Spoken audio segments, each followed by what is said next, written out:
we're doing this panel. It's a follow-up to a panel we did about 6 years ago in person at Ontario Tech University. And now we realized, especially with the upcoming election and everything we're seeing in the news, how important it is to really continue this conversation. And I think there's a lot to talk about, not only in terms of how we have seen the mainstreaming of far-right narratives and violence to some extent across North America, but also in Europe and beyond. So this is why we really wanted to invite international experts and also bring back our Canadian experts to talk about this. So welcome everybody. I'm so happy to have you. We're going to get right into it with our Canadian expert here, Dr. Tanner Mirrlees. Take the stage. Thanks so much, Vivian. It's really great to be here today. And thanks to everyone for participating and joining this webinar.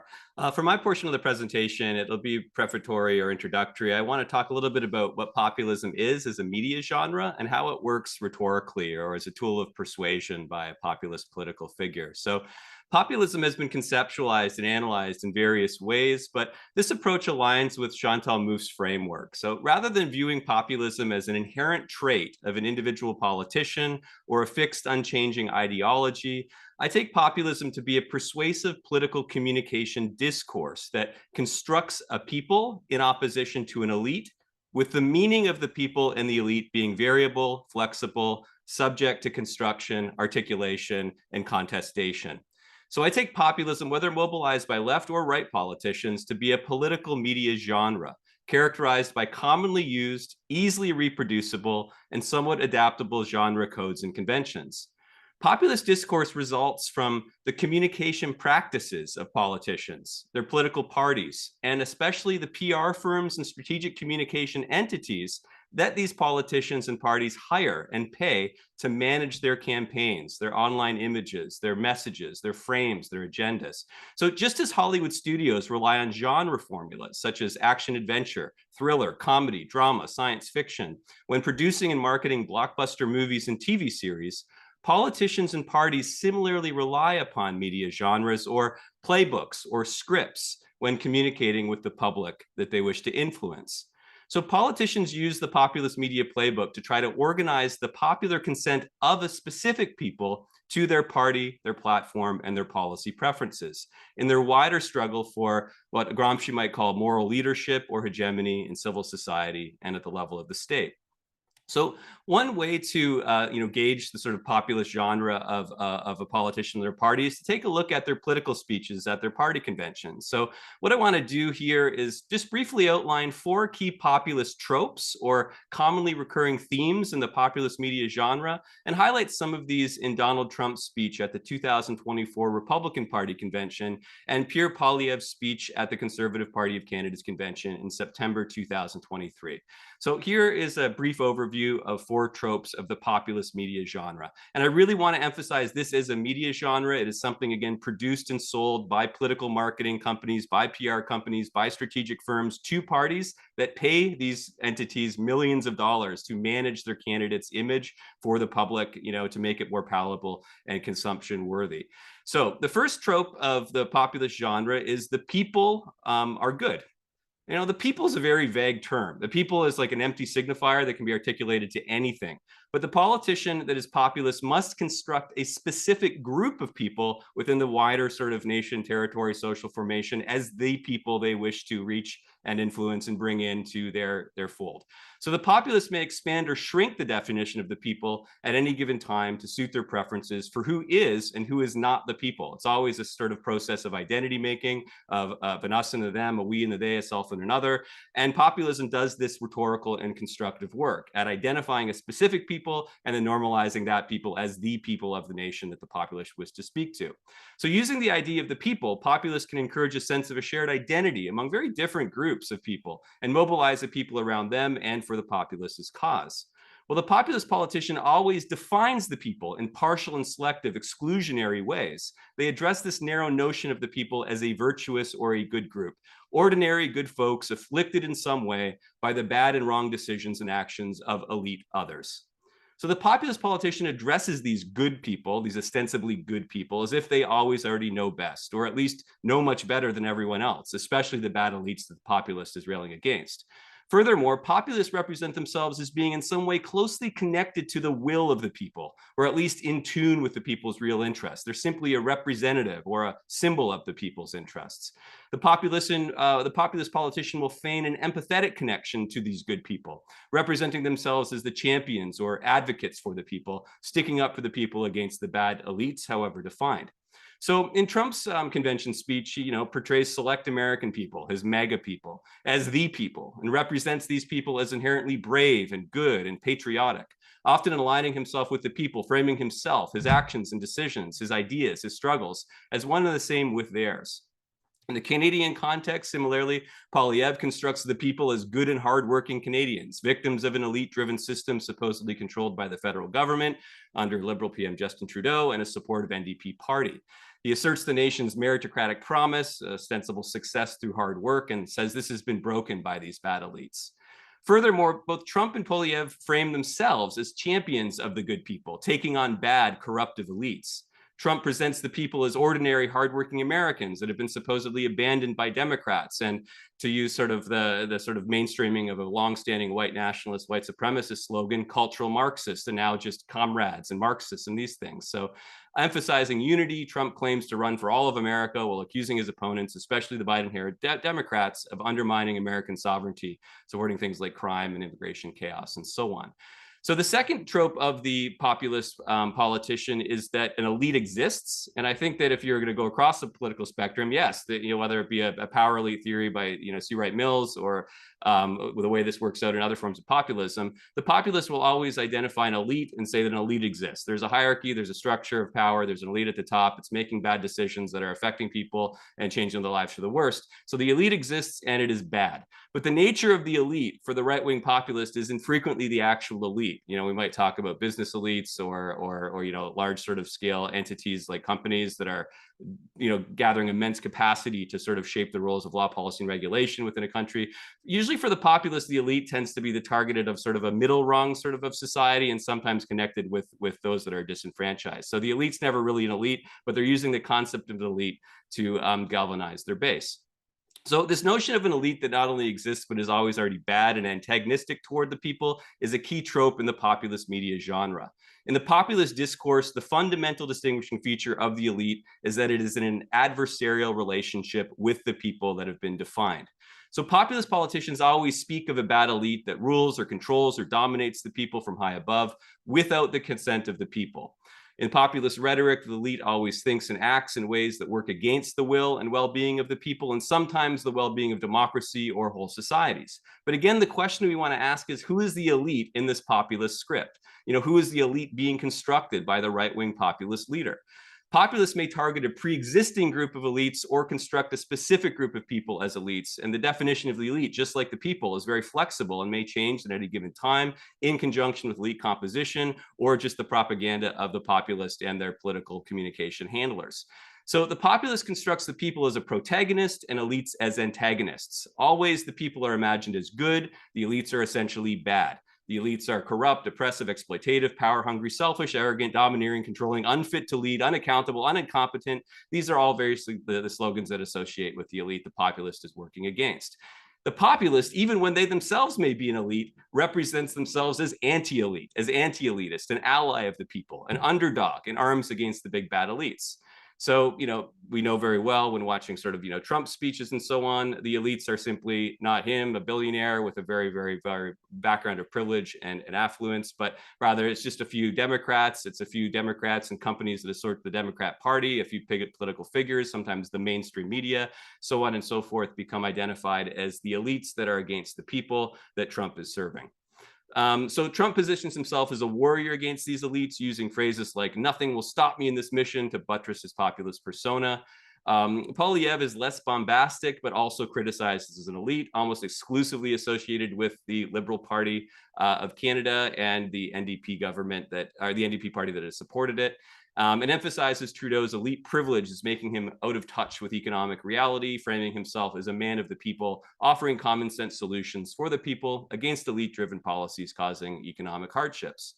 The third trope of the populist playbook is the people are threatened by bad elites from above and bad insider and outsider others from below. So it's sort of this sort of elite is not just sort of an elite, but it's actually elite in conjunction with other folks that are working in conjunction with them to undermine the will of the people and so on.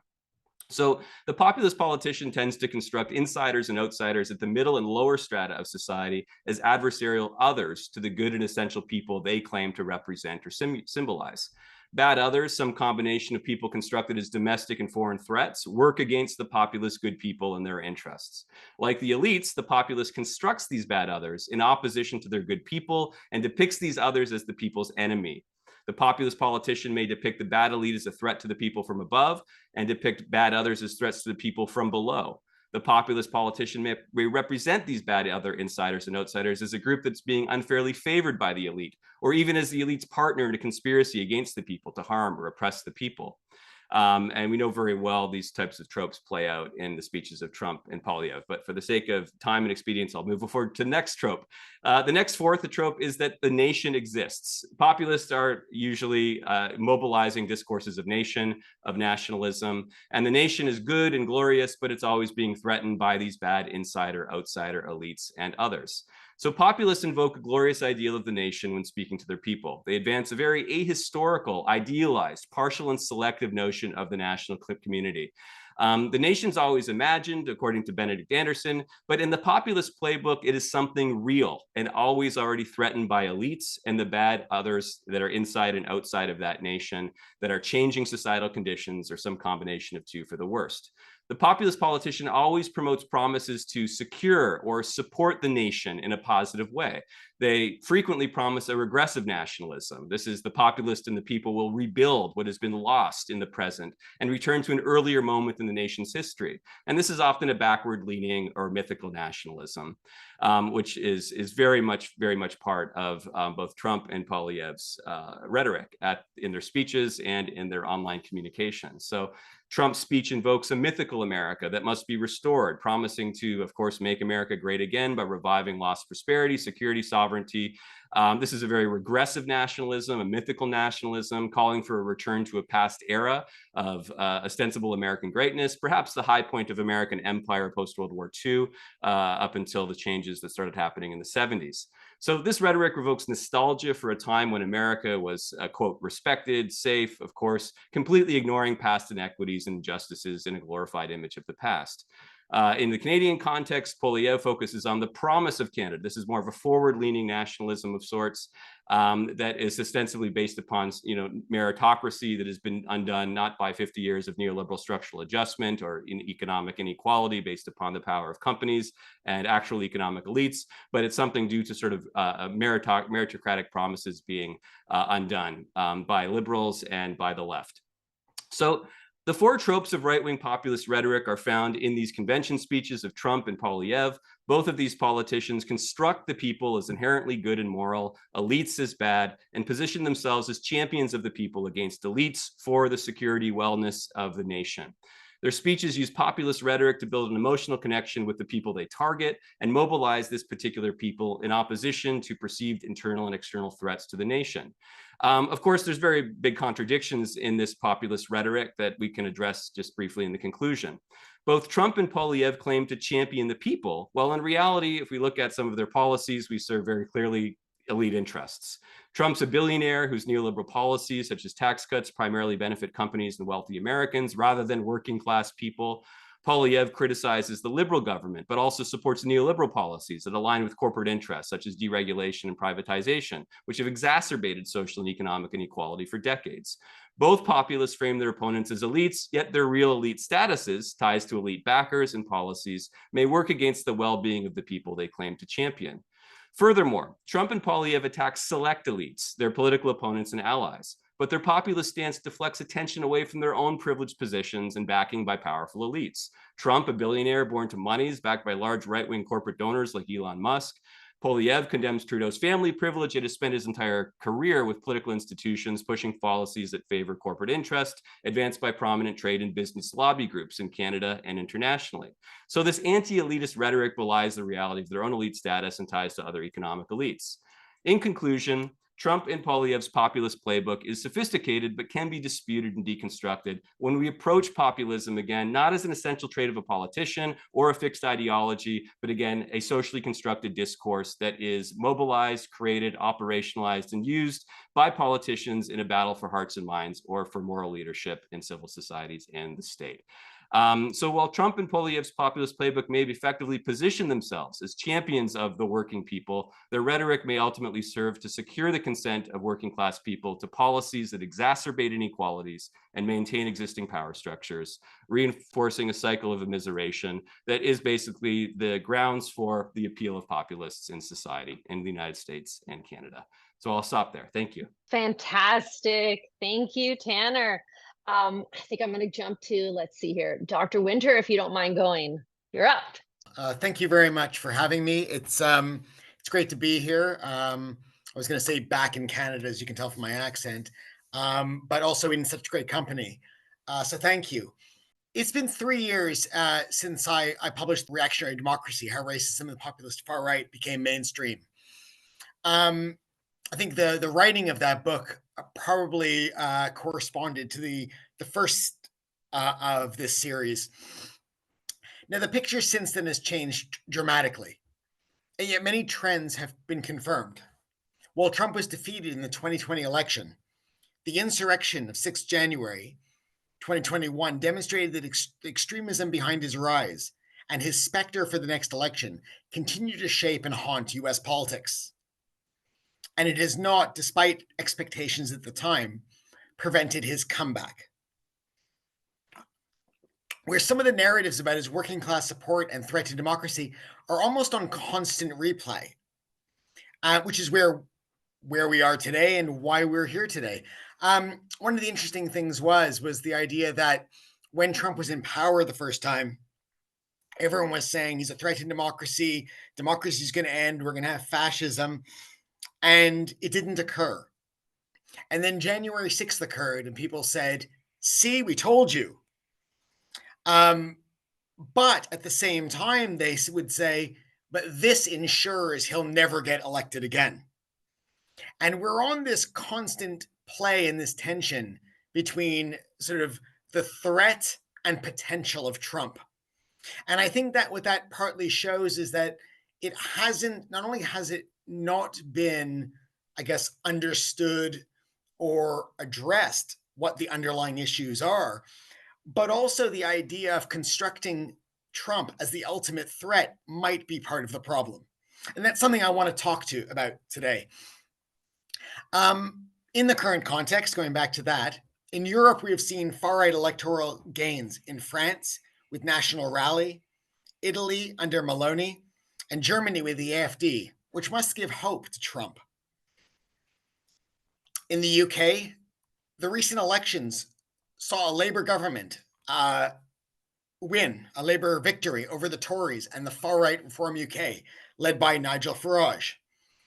They only got 5 seats. Interestingly, this was only one more than the Green Party, whose showing is widely ignored. While Reform is treated as the unofficial opposition, and Starmer, Labour's leader and the Prime Minister, having already vowed to be tougher than the Tories and, I guess by implication, Reform UK, because the Tories were trying to be tougher than Reform UK, Starmer met Meloni post-riots, something I want to talk about, to discuss strategies to address migration, including allegedly and possibly replacing the Tories' much maligned Rwanda plan, where they were going to deport failed asylum seekers to a third country, with Meloni's Albanian one. It's worth noting that in the British context, the idea of deportation and repatriation are historically far-right ideas. It became a signature policy of the Tory party, something which Starmer, as leader of Labour, which was historically our left-wing party, wanted to get rid of, but also be tougher then. And now we see the possibility of him appropriating an actual fascist government's plan. He's also pursued authoritarian policies, showing that despite the defeat of the far right itself and the mainstream right, the far right has won the battle of ideas in Britain. This is the successful mainstreaming of the far right, particularly around migrants and Muslims, for over a decade that we've seen here. Now, we've been told for ages now by academics, think tanks, politicians, and the media that if you do not represent the legitimate concerns the far right and their supporters express about immigration, whatnot, those of the white working class left behind, who are often defined as the constituency of the far right, they will get into power, the far right, or commit violence in our streets. And this has long been used, often by the mainstream right and by centrists, liberal centrists, to justify more moderate border control policies and other types of sort of xeno-racist and racist policies, as if this was the solution to the far right. Well, I mean, in Britain, their ideas did get into power, and they took to the streets anyway. We saw far-right racist riots and pogroms across England, as well as Northern Ireland and Wales this summer. They followed the horrific murder of 3 young girls in Southport on 29th of July in an attack falsely attributed to a Muslim asylum seeker. Amongst those involved were followers of Tommy Robinson, members of Patriotic Alternative, Britain First, the British Movement, and football hooligan firms, as well as members of the public. They intimidated, harassed, and attacked racialized communities and individuals, as well as their businesses, mosques, and hotels housing asylum seekers. According to the National Police Chiefs Council, as of 30th of August, 1,280 people were arrested and 796 charged. I guess the question is, was this our 6th of January? How is it connected to the election in the way that January was explicitly connected? And how is it responded to? And I think this is key, and there's some parallels here to the US. One of the dominant responses was to individualize, exceptionalize, and delegitimize the riots and those involved. For Starmer, the prime minister, it was pure violence, unconnected, clearly, to any ideas or political project. For others, it was madness, morons, criminality, lawlessness, extremism, terrorism, and classist descriptions like yobs, mobs, thugs, or thuggery. We also saw this post 6th of January. The riots were widely attributed to misinformation, disinformation, and radicalization on social media such as Telegram and X, and far-right figures such as Robinson, but not connected to anything structural, systemic, or mainstream, including politics and media, which had long platformed and mainstreamed far-right ideas and figures, including Robinson, Farage. As such, this response logically necessitated state law enforcement and security countermeasures, as opposed to any reflection. We saw something similar after January 6th when Biden talked about how we had never seen anything like this in the United States, which was patently untrue. The other dominant response did make some connections to something larger, structural, and political by claiming that these were protests, expressions of, to quote, legitimate concerns of the white working class, the left behind, or ordinary people. And in fact, one BBC presenter referred to them as pro-British, which is exactly how the far right represented them to not be seen as far right. In doing so, it legitimized them in ways that demanded democratic representation. How can a politician not respond to legitimate concerns? Now, far from a contradiction, these two responses, exceptionalization and legitimization, which would often come from the same source, ironically, were logically connected and compatible in that they both prevented acknowledgement and challenge to the role and complicity of the mainstream. This is something Trump has benefited from, both representing the legitimate concerns of the people and being a complete outlier and threat. It means we don't have to face that which is in the middle, that sort of unjust, unequal fabric of America or Britain. Now, the mainstreaming of the far right, which occurs this way, as Aurelian Mondon and I argue in our work, it operates through several processes and narratives. The first is, as I gave some examples, exceptionalization of the far right or individual figures as illiberal outliers, as the embodiment of racism and hate, and as a threat to our liberal democratic order. It is what we call in our framework illiberal versus liberal racism. The idea that we have this remnant of an old order, an intolerant, hateful, racist order, sexist order, homophobic order, that is at odds with our progressive post-racial sort of liberal democracy, which has to be seen as a bulwark against it or a safe haven, but always needs to be defended against threats to it. So it treats Trump, for example, as a threat to the liberal order. We see this nationally as well, the way in which nations being illiberal versus liberal. We see this with, the way Canadians may see America. And there was a famous editorial cartoon during Trump's first reign with a beaver standing in front of a border fence or border gate with all sorts of Confederate flags and guns behind. And it was like this idea that, our immigration controls hate. We keep hate out. And this is sort of the irony of the sort of illiberal racism is fought by liberal racism, because bordering is always already racist. It's not a solution to racism. But we also see this in the way in which Europe has defined itself as liberal as it increasingly becomes far right. And its liberalism is threatened by migrants from illiberal cultures. And if they continue to come, we'll have to become more illiberal, more authoritarian, more intolerant, because they forced us that way. And we see this a lot with the way the far right is represented, the idea that the far right forces us to be harsher on migrants and Muslims. Now, what the construction of the far right as this exceptional outlier does is it compartmentalizes them. If they are defeated, democracy and racialized communities become safe. And it does, as noted, justify more moderate mainstream versions of liberal racism. At least we're not as bad as that guy. We just want to deport, not exterminate. Or necessary to defeat them. We'll have to do whatever we can to prevent them from getting in.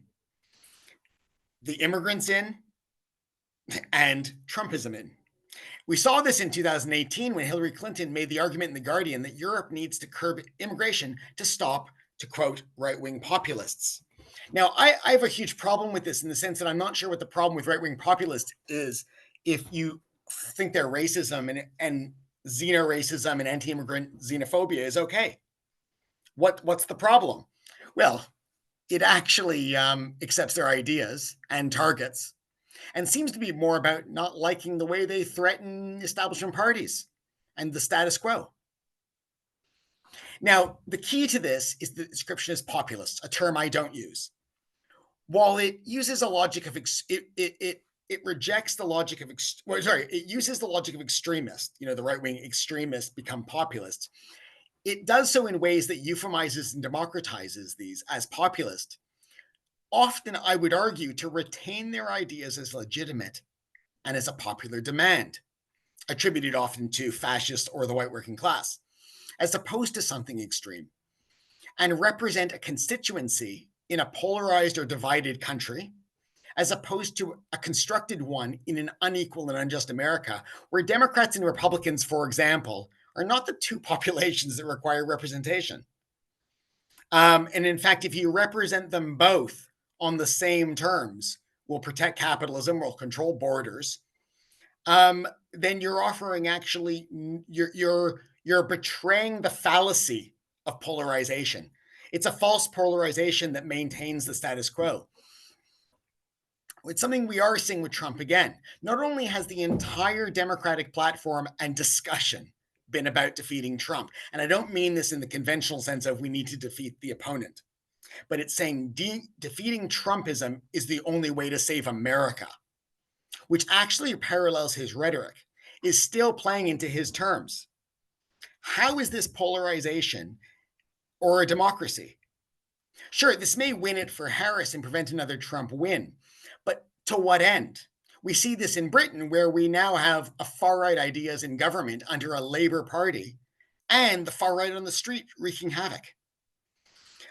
It just repeats the continual maintenance of the status quo, but also increasingly emboldens bad actors.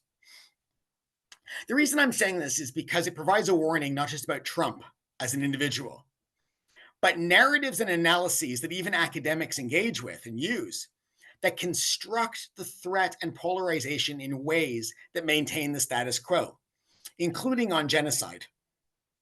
And I say this because we're in a situation where we're electing in both Britain and in America parties that don't stand up to genocide, that don't stand up to racism, that don't stand up to everyday bordering or authoritarian crackdowns on protest. This is really, really significant because it means the idea of polarization as difference ends up being represented as we have to represent them, one side. But it actually hollows out and evacuates a left. It evacuates communities at the sharp end of both central liberal, mainstream right, and far right politics, and of capitalism. And we end up on this repeat cycle as if the biggest problem to be dealt with in politics is fighting the bad orange guy. We do need new horizons from an anti-racist alternative, an actual opposition, not one that caves to liberal centrism in the face of Trump, but serious opposition. And I'll finish it there. Wow, thank you, Dr. Winter. And sorry if you can hear the banging. Of course, there's construction at my place right now. So I'm going to be quiet and let our final speaker go, Dr. Ganesh. Thanks a lot for having me, and also to Dr. Winter and Dr. Mirrlees for their comments.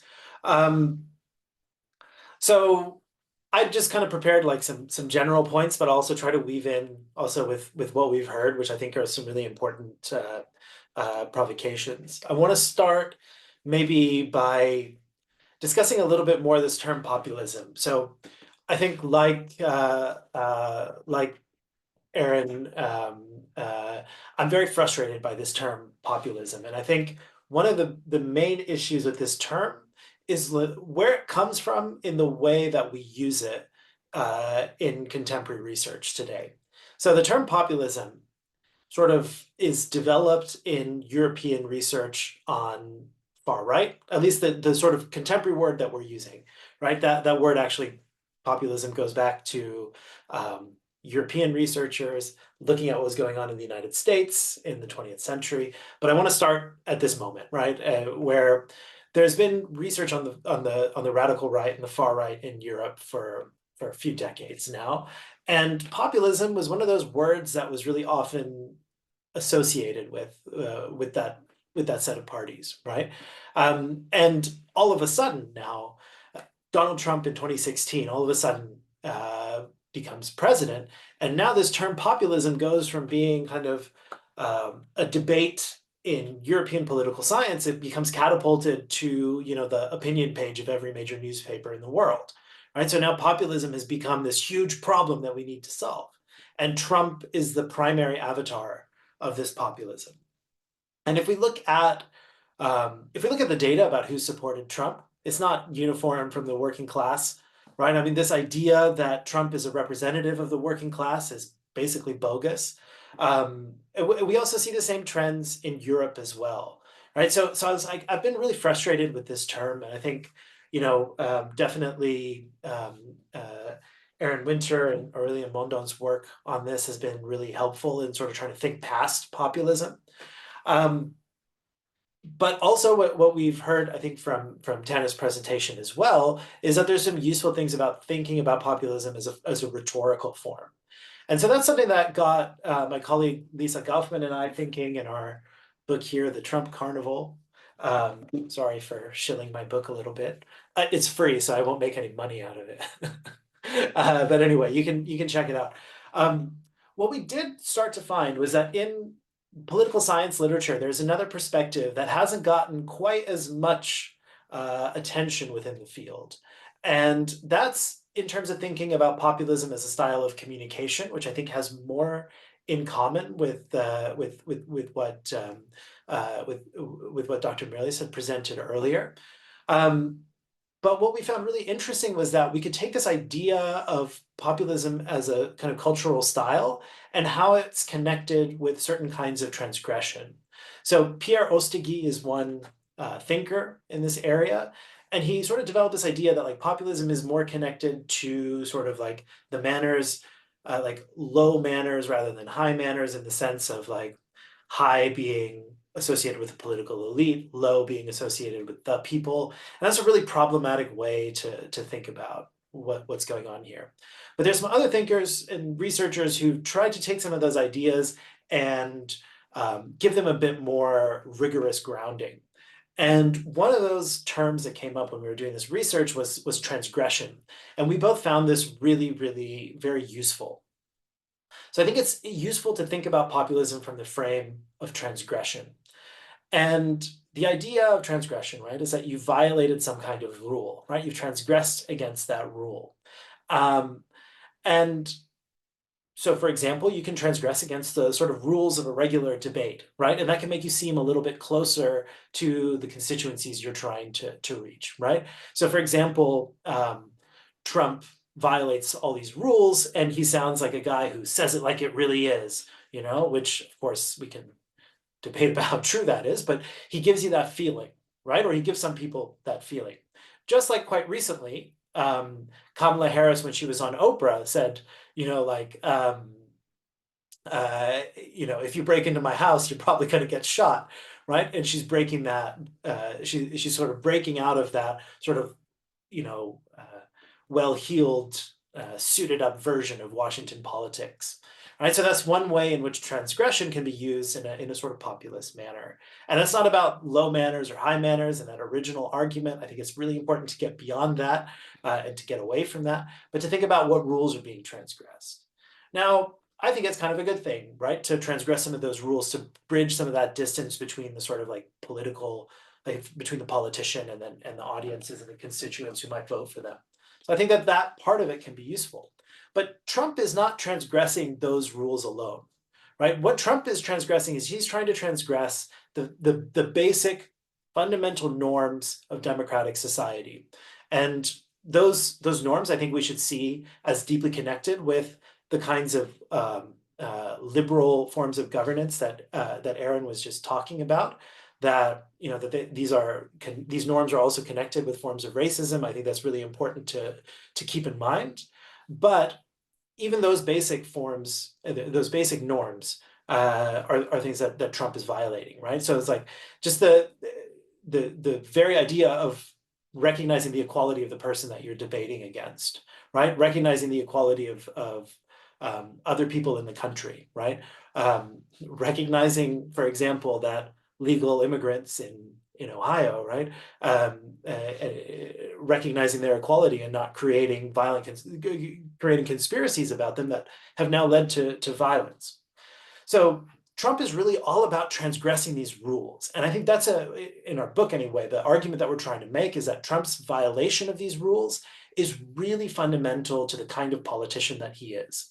And part of that is really that there is an expression of cruelty, that engaging in cruelty becomes central to far-right politics today, but it also creates a certain kind of emotional investment in this political movement. And I see that when I'm from a very right-wing part of California. I see that every single time I go back, I see bumper stickers that really like celebrate cruelty and celebrate really and make violence really casual. And we see this over and over again with far-right, especially in the United States. So one of the things I would propose in a perhaps kind of more provocative manner, right, and I hope it can put that up for debate, is that I think we should think about taking this term populism out of our vocabulary for the most part, right? I don't think we should be classifying these parties that we see, and it's not just Trump, right? in France, in Germany, in the Netherlands, every single European country, right? I don't think we should be using the term populism to be describing this. I think we should really be focusing on how is it that this group of far-right parties are focused on transgressing fundamental democratic values, right? And I'm talking about human rights. I'm talking about the idea that everybody should be able to vote, right? And whether we agree or believe that those liberal norms, right, are completely unproblematic, I don't think that they are, of course. That's at least a baseline for as a starting point that we need to take seriously. I think the biggest part about why Trump engages in this transgression, though, is when he's violating these democratic norms, what he's trying to do is license, legitimize, and encourage other people to engage in the same violations. So what he's trying to do is it's not just mainstreaming ideology, but it's mainstreaming certain kinds of cruelty and certain kinds of behavior. It's about licensing that kind of behavior and encouraging it, right? And turning it into something that's kind of like a form of like, oh, here's me being real or authentic. But I think we should be connecting this to a set of beliefs and a set of actions that are really about suspending the moral order that exists in contemporary democracies, right? Those democracies are incomplete, but at the end of the day, right, what Trump is trying to do is violate those very kind of fundamental concepts in democracy that have also guaranteed at least some level of recognition of equality. Again, we need to keep debating whether that is complete, whether that is, whether everybody benefits from those rules. But we need to take very seriously how it is that Trump engages in transgression in order to violate those rules, and also to encourage other people to engage in that same violation. And I think there's a really fundamental aspect of how Trump's rhetoric operates. And to me, that concept of transgression is a lot more important than populism. And so that's kind of one thing I would try to offer as sort of like a critique in terms of how we can think about the concept of populism. Now, I started by sort of talking about populism as this like term that comes from European political science. So I also want to connect with this idea about global patterns that we have for this panel. So I think another term that kind of comes up with populism is how the people are constructed in populism. We always use this term nativism, and that's another term that comes from European political science. Again, also drawing on the United States, but that's a long story that I don't think we need to deal with, right? But we have this term nativism, and often this term nativism, I think if we take the term nativism and try to apply it to the far right in Canada, Australia, the United States, it's an absurd idea, obviously, right? But even in Europe, it's also really quite questionable. And I would also say that it's absurd in Europe as well. So what I think I see in this literature is that we're taking the idea that there is a native Dutch population or native German population seriously. But if we look back historically, right, all of these territories have been defined by shifting borders and migration patterns, right? So the idea of what counts as native, right, is really very questionable. And I think for the most part, what we're dealing with here is a global far-right movement, a global Western far-right movement that is grounded not in, that uses the term nativity, uses terms like, oh, I'm Dutch, I'm German, I'm American, whatever, right? But really what we're talking about is whiteness, right? And bringing this question about race, and the construction of race amongst by these groups, right, is really front and center, I think is really crucial.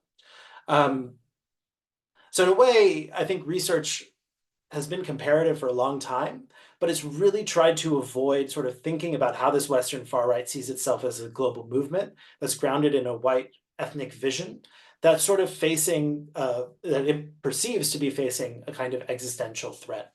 And that comes, I think, from these kind of other debates, these broader debates about migration and how they've tried to sort of exploit migration as a kind of topic. And so you see these conspiracies that the far right creates, like the Great Replacement, the idea of white genocide, right, which also are traveling back and forth across the Atlantic, that politicians like Trump and Le Pen and all of these others are constantly reinforcing and giving legitimacy to. this is a really key aspect of how these different organizations, or sorry, these different political movements are connected together. So to sort of make that a bit more concrete, I think there's two issues that the far right has really politicized that help us understand also how the mainstream, how these ideas have become more and more mainstream, right? Or maybe even become somewhat kind of commonsensical. I think this is maybe another way to think about this. So first, I think is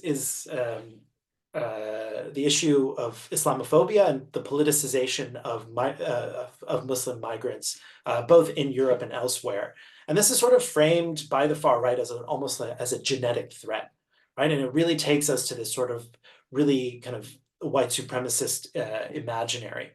But I think it's really important to point out that it wasn't the far right that started politicizing this. Right, this after 9/11 and before, no doubt, but after 9/11 in particular, leaders, politicians, and the media basically made the denigration of Muslims fundamental to all kinds of debates about migration and also about terrorism and radicalization. So first, you get this group of people that are associated with terrorism, and now increasingly being associated with this idea of like rape epidemics happening all over Europe. And these mythologies start traveling from Europe all over the world. And I would say this was a problem by 2010, right? Let alone now.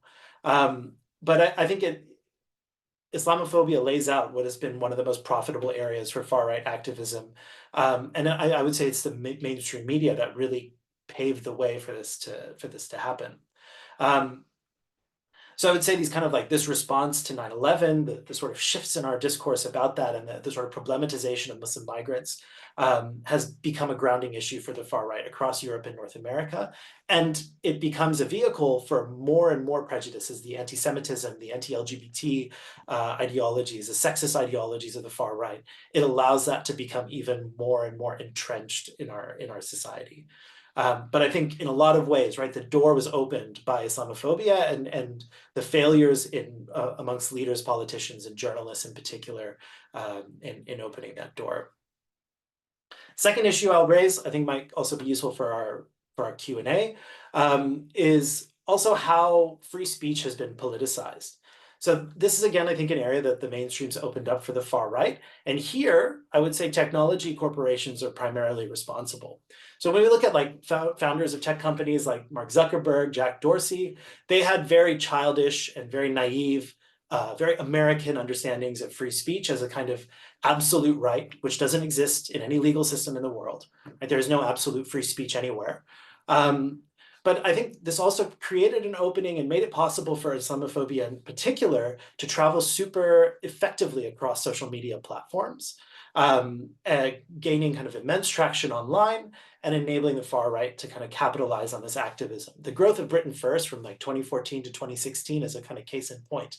And it should be noted that even when kind of community organizations brought up, like this is really a big issue, based on sort of executives at those companies, at Facebook, for example, they basically said, no, Britain First is protected speech. We need to let them stay on, right? So there was intervention from the top that tried to protect these groups. So, you know, in the late 2010s, this begins to change very, very slowly. And there's a kind of professionalized trusted safety industry and more standards. And as soon as that happens, as soon as the rules are finally being applied to the far right, even though they were previously basically being accepted from those rules, then you have this whole politicization of free speech, right? Oh, now all of a sudden they're coming at us, right? Like now all of a sudden far right ideas are all being censored. But they were always violating these community guidelines, and more laws were being passed, more agreements were being considered that were basically saying, well, in Europe, in the United States, in the UK, elsewhere, we have fundamental rights, we have human rights laws that prevent you from being able to say whatever you want online, that there are responsibilities, and companies need to make sure that they at least enforce their own rules. And once that happened, you see this whole conspiracy theory develop that now, oh, you've got big tech is now attacking the far right. And then obviously there's all these alt tech platforms show up like Parler, like Gab, as kind of safe havens for those that are deplatformed from mainstream places like Twitter. But then now we're in the situation, which I hope leads to some more discussion, where you have, I don't know if he still is, but the richest man in the world buying Twitter on a lark, basically, in order to in order to basically take control of speech rules on the platform, right? So I mean, like the relationships here between corporate power, billionaires, and elites, and this sort of broader far-right project becoming even more, I think, clear and even more challenging. I think I'll leave it there. I've probably gone on for a bit too long, but I hope that leads to some nice discussion. Thank you. No, that's perfect. It takes me right into the question I want to ask, and actually, I'm going to open it up to all of you. But I think that how can this, misinformation, hate speech, everything we're seeing spread online, how can it be monitored? And I know you've talked a bit about how we can counter some of these narratives through content moderation. And I'm wondering if you have, advice there for what we can do to better kind of stop the spread of this hate and misinformation at a broader level. And then also I want to get Tanner's opinion on the tech bros, so to speak, after that. So please talk to us about that. Sure. Yeah. So, I mean, I'd love to rant about tech bros, but maybe that's for another time. Both of you can, but yeah. No, but very seriously, right? I think it is very clear that there is a set of reactionary people with extraordinary amounts of money in the Silicon Valley. I'm talking about like Peter Thiel, for example, that are deeply connected with international far-right movements and hold deeply extreme ideas about how societies should be run. And they have amassed substantial amounts of wealth in order to try to control this. And to try to shape societies in the way that they see fit. So I mean, this is a pretty classic problem about capitalism being out of control.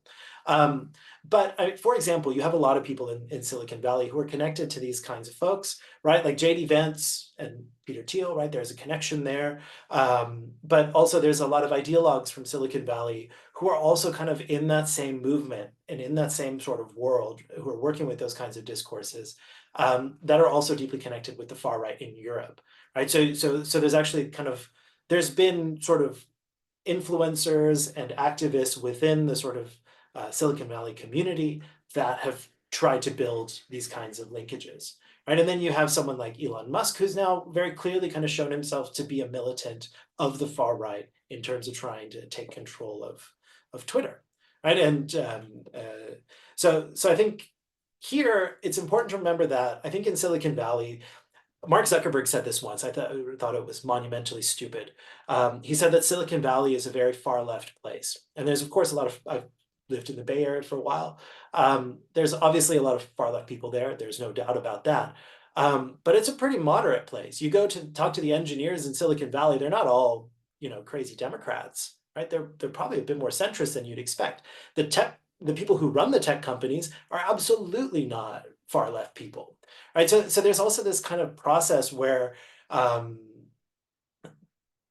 even the companies themselves have fed into this narrative that there is sort of like a political bias.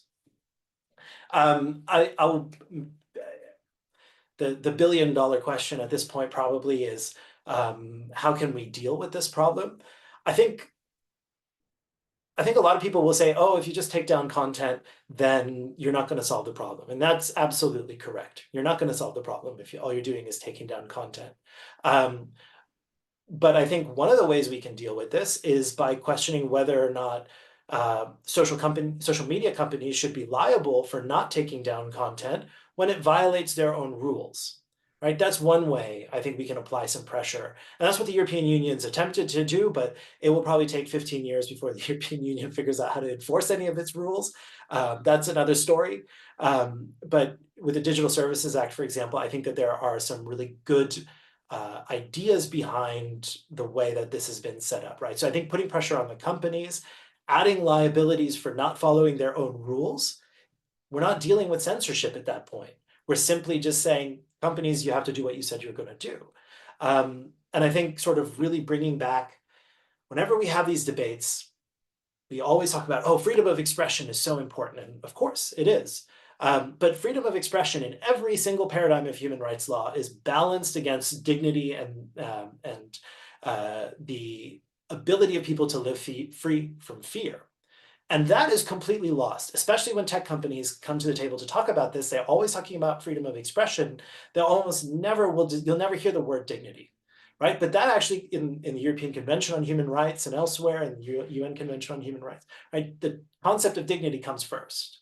And so I think that, at least at an abstract and principle level, that's where we could start. That's where we could think about it. But there's also, hundreds of different kinds of interventions that people have tried. And I think that we're not going to solve the problem of misinformation being spread around the world, right? That there's too many profit motives. There's too many systems that make it easy to do that. We're also not going to solve the problem of making sure that people are kind of inoculated against this. We can try, and there's promising research in that angle. We really need to think about, okay, well, structurally, there are some things that we need to do. And I think sort of putting pressure on social media platforms and reasserting certain kinds of norms, that's probably a better starting point than where we're at now. Wow. Any of the other gentlemen want to jump in? I feel like you might have some thoughts. I wonder about the focus on sort of misinformation and social media. Partly before I would give the example of the riots in Britain, where we were told was all about misinformation. They mistook the attacker for being a Muslim asylum seeker, and it was all on social media. Okay, I mean, there's two ways of looking at this. One is, okay, so what if it wasn't misinformation? Does that make it okay? The second thing is, there has been a ramping up and absolute, and Bharath is right, mainstreaming of Islamophobia from the mainstream. There's been a sort of radicalization of the mainstream and mainstreaming of the far right on this issue and on the issues of migration throughout this period that corresponded to free expression, free speech issue, sort of debates about debates, in the mainstream media, including the BBC, a public broadcaster, under the auspices of balance, objectivity, non-bias. So you end up with far-right figures like Nigel Farage, or more extreme, on the mainstream media again and again and again and again. It serves their interest to say it's social media. It serves their interest to say the misinformation and disinformation is coming from there and from Russia, not from here. And the thing is that they've been completely part of this system. If all mainstream parties are representing the anti-immigrant vote, then I mean, I can't do anything but reveal how convenient the social media issue is, and particularly when you're talking about that they also associate this radicalization with youth. But when you see who's out there rioting, you see who's voting. And allegedly, this is all about voting for sort of far-right figures. And when you see who's running the show, like those tech bros, then there's absolutely no doubt that this is a second convenient distraction.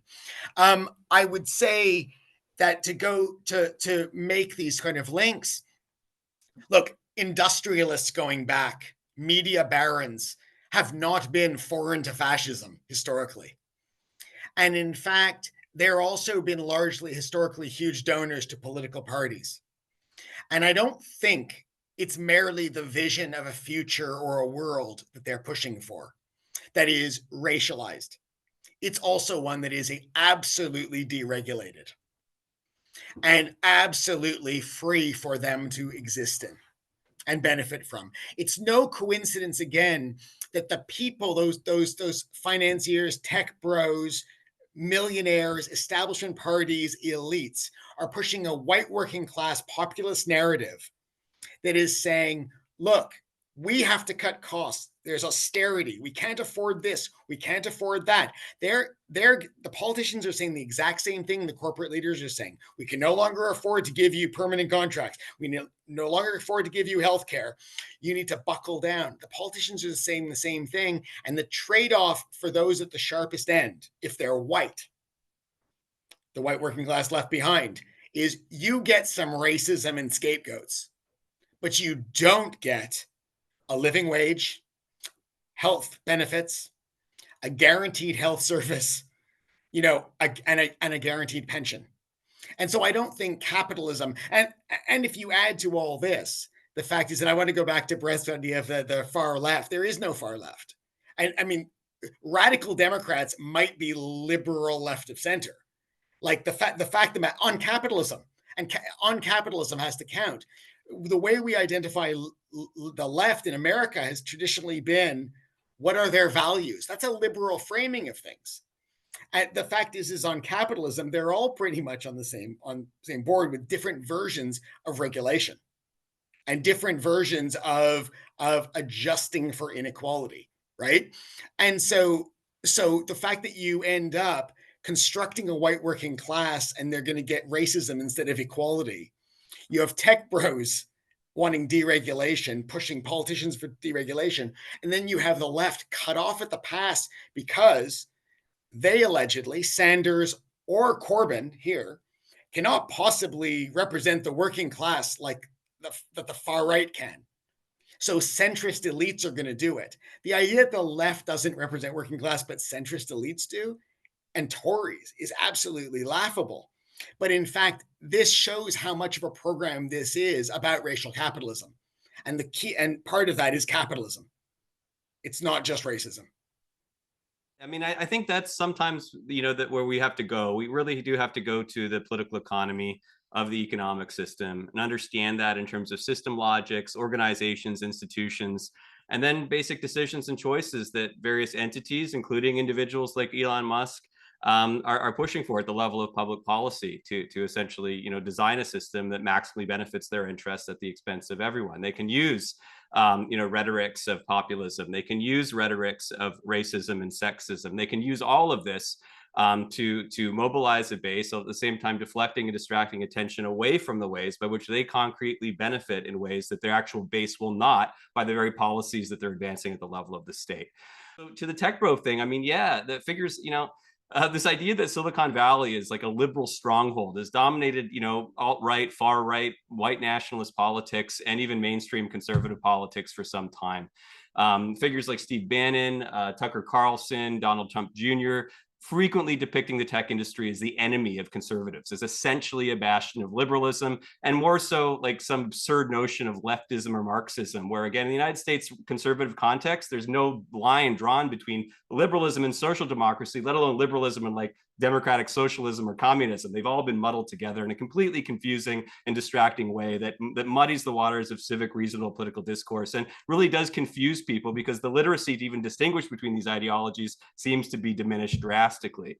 So this framing really obscures reality. The tech industry, its CEOs, its labor force, this is not a political and ideological monolith. If we go back and study Silicon Valley in the 60s, it was one of the most anti-union industries, in the country. Like there was like the whole thing was founded on the idea that we don't support working class interests. We're all going to create wonderful middle upper class jobs for tech entrepreneurs and professionals. And there's going to be no need for collective organization or action among workers in those industries to actually fight for policies that would serve their interests and those of the communities of which they're a part. Now, that's really changed over the past 10 years because we see a lot of organizing within the tech industry by workers who see themselves as workers, not just entrepreneurs or professionals, and so on.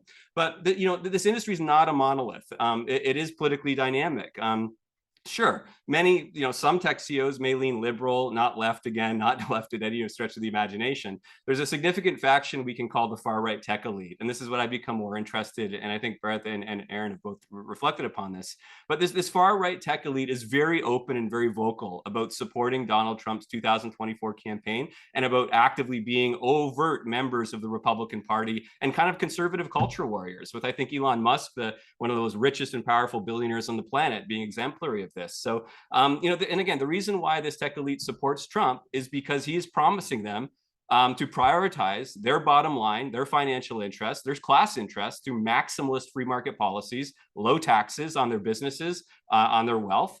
And they see this as crucial for tech innovation and their own continuous prosperity, vis-a-vis, in some contexts, just a rising China, and there's other geopolitical dynamics that play out here. But that's really interesting. So this far-right tech elite, is in emergence. It encompasses folks like tech CEO, venture capitalists like Peter Thiel, Mark Andreessen, who's like a capitalist accelerationist in this new accelerationist manifesto.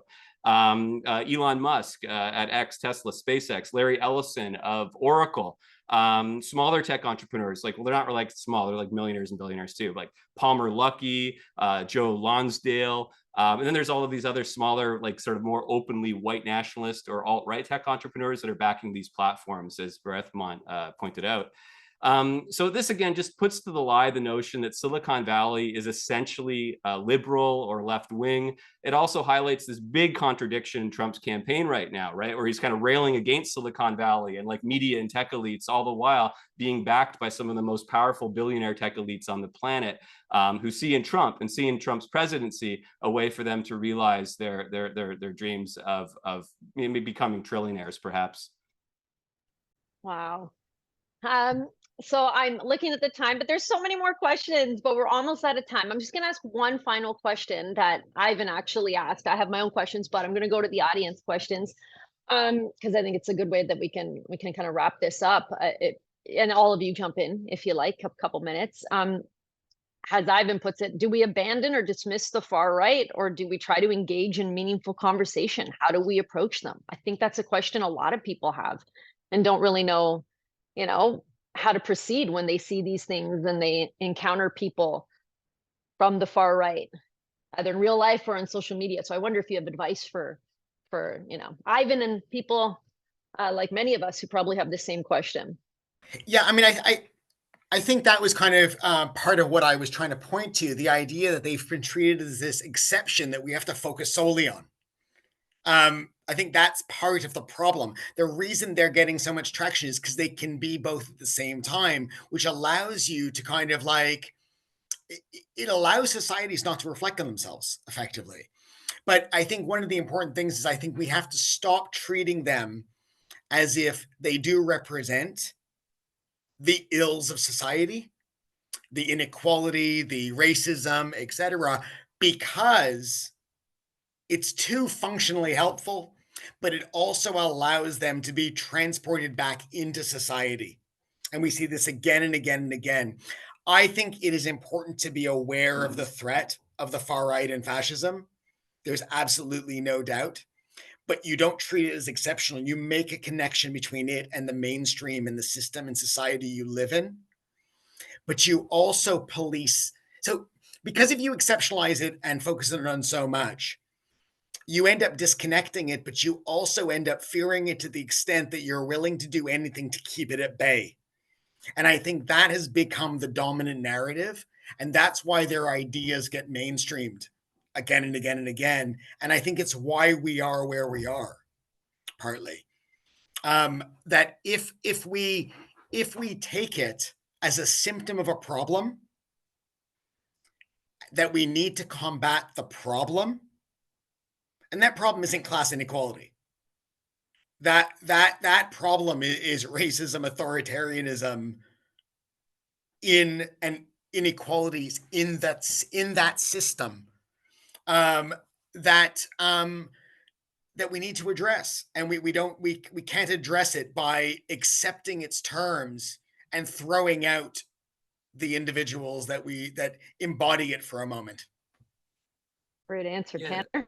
I mean, in my experience, I think that the answer to the question of whether or not to engage in the quote unquote far right really depends upon the nature of the actors one is engaging with. I mean, a lot of people that, for example, are part of these movements or being interpolated into them or even parroting the discourse don't necessarily wake up in the morning, look in the mirror and say, I'm a right-wing extremist or I'm a far-right actor. For those that do, I'm not interested in engaging with. If someone is a fully formed ideological subject who has made their choices and basically identified openly with an ideology in a coherent sense, I don't think they're good faith actors and worthwhile engaging with. They actually are part of a movement to dominate, control, and exploit people. However, if someone is in the process of becoming, a political subject or an ideological subject, and is kind of, might be parroting some discourse or mimicking a point of view or a statement, I think that the role of any educator in society is to approach this carefully, but also sensitively.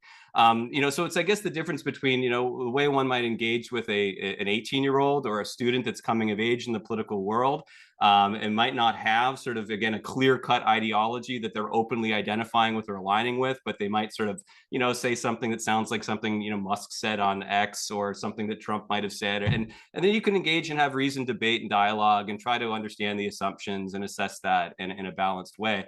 But bad faith actors, I mean, the figures like, Tucker Carlson, I mean, I'm not interested in debating Tucker Carlson. I'm not interested in trying to win Tucker Carlson's heart and minds to a more progressive politics than the one he's overtly supported for years and made millions of dollars pushing in society. So I think these are careful distinctions we all have to make as educators. So I would, I think both of those points were really great. I think the question of whether or not your interlocutor is actually acting in good faith or bad faith is really crucial here, because I think one of the, at least in the space of media studies, one of the big issues we always have is people believe things that are not true. And this is a key problem in terms of persuasion, in terms of, like how do you persuade someone of something else, right? And I think we focus too much on this kind of question of how do we persuade others without thinking about, okay, well, what kinds of persuasion can we actually accomplish? So I think that point about good faith, bad faith is really crucial. But I would add, at least kind of like looking at this from a European perspective, with these recent coalitions that have come out within the European Union, like at the parliamentary level, at the European Parliament level, but also here in the Netherlands and in France, the constant desire of the center-right, which seems to be coming away in some of these elections with success, not in France, I'll get to that in a second, but this like constant desire from the center-right to try to eat the arguments of the far-right, to say, oh, look, we're giving you what you want, so you don't have to vote for those crazy folks over there. Right? It never works. It hasn't worked, and there's no point in trying it. So what we really need are some politicians with some courage to say, okay, we're going to come up with alternatives. Now, I don't think that, like, for example, an argument that sort of says, okay, we're gonna move towards massive increase in migration flows is going to go down well with the population, right? But we could have a much more intelligent and humane form of managing European borders that would probably satisfy people. But there's nobody proposing that. Right? Everybody is just trying to eat what the far right has already put on the table, which is a really, really stupid choice. And then what you have in France, right? Like this idea, so this is kind of a different level of engagement, right? But you've got a substantial number of people in the parliament, or the National Assembly in this case, a substantial number of representatives from the far right. And then you build this coalition to keep the far right out. You build this argument, we can't let them in, because it's going to be anti-democratic. And what does Macron turn around and do but put in a president who is part of the center-right, a party that barely got any votes, in order to appease the far right, even though you built a coalition with the left, right? Would not a center-left option have been a bit more prudent? Like, I would love to know what goes on in these people's heads. But I mean, it's like, in terms of engaging with the far right, there's also a logic, at least at the political level, of how do you disengage, how do you sanction, how do you cordon off, and how do you provide alternatives? And the problem is, we've actually had success in doing this cordoning off. It's possible. The far right is not popular. There's a lot of people who support them, sure, but it's not like the most popular political movement. Right, so we could be thinking about more creative coalitions. We could be thinking about maybe actually we got to focus on values rather than trying to just keep ourselves in power. But we keep seeing this same drift towards, let me try to just copy this so that I like a market logic, right? Like people are buying anti-immigration rhetoric, so let me sell that. Right, like that is a very foolish way of approaching this. It made me very pessimistic about what the next 10 years are going to look like in the EU. I hope I'm wrong about that.